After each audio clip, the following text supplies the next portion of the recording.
بسم الله الرحمن الرحيم وبه نستعين أما بعد. عن أبي هريرة رضي الله تعالى عنه قال قال رسول الله صلى الله عليه وسلم من وجد ساعة فلم يضحي فلا يقربن مصلانا. رواه الإمام أحمد في مسنده أو كما قال عليه الصلاة والسلام. مسند احمد کی یہ روایت ہے، صحیح حدیث مبارکہ ہے۔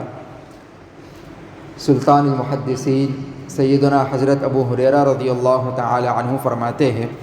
کہ رسول اللہ صلی اللہ علیہ وسلم نے ارشاد فرمایا، من وجد ساعۃ،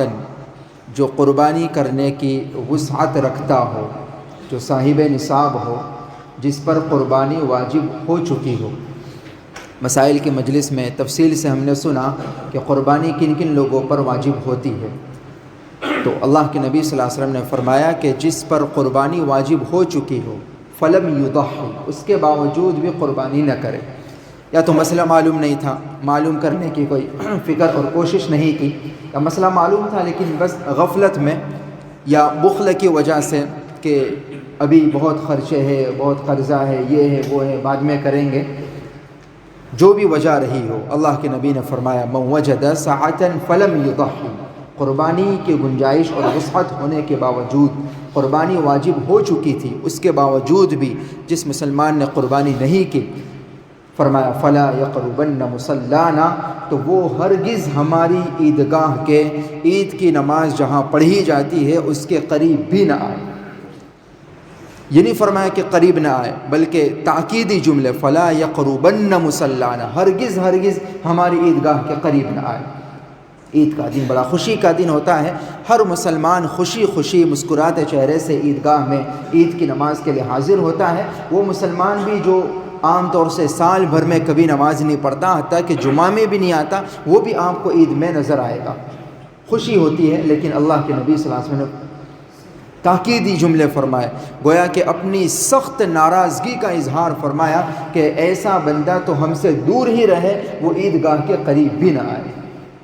علماء محدثین نے لکھا ہے کہ اس کا مطلب یہ نہیں ہے کہ ایسا بندہ آ کر نماز نہیں پڑھ سکتا اور اگر پڑھے گا تو اس کی نماز قبول نہیں ہوگی، ایسا نہیں ہے، بلکہ وہ آئے گا، نماز بھی پڑھے گا، اللہ چاہیں گے تو قبول بھی فرمائیں گے۔ لیکن یہ جملے اللہ کے نبی صلی اللہ علیہ وسلم نے تہدیداً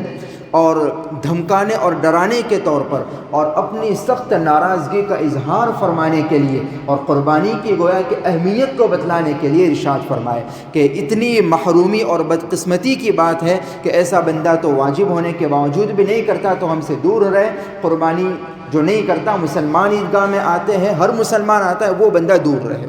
تو یہ بڑی محرومی کی بات ہے، اور اللہ کے نبی کے یہ بہت تاکیدی اور بہت چوکنا کرنے والے جملے یہ حدیث مبارکہ، ہو سکے تو آپ بھی یاد فرما لیجئے کہ من وجد ساعۃ فلم یضحی فلا یقربن مصلانا، کہ جو قربانی واجب ہو چکی تھی اس کے باوجود بھی نہیں کرتا تو ایسا شخص ہماری عیدگاہ کے قریب بھی نہ آئے۔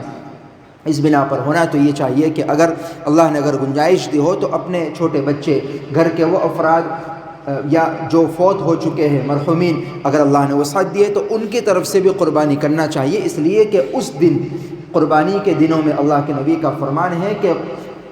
جانور قربان کرنے سے زیادہ کوئی عمل اللہ کو محبوب نہیں ہے، سب سے زیادہ پسندیدہ عمل اس دن کا یہی ہے۔ تو اگر وسعت گنجائش ہو تو جن پر قربانی نہیں ہے، بچے ہیں، مرحومین ہیں، ان کی طرف سے بھی کرنا چاہیے، یا اگر گنجائش نہ ہو تو کم از کم گھر کے ہر فرد کی طرف سے مسئلہ اچھی طرح معلوم کر کے، جن پر قربانی واجب ہو چکی ہو اچھی طرح معلوم کر کے ہر ایک کی طرف سے قربانی کرنا چاہیے۔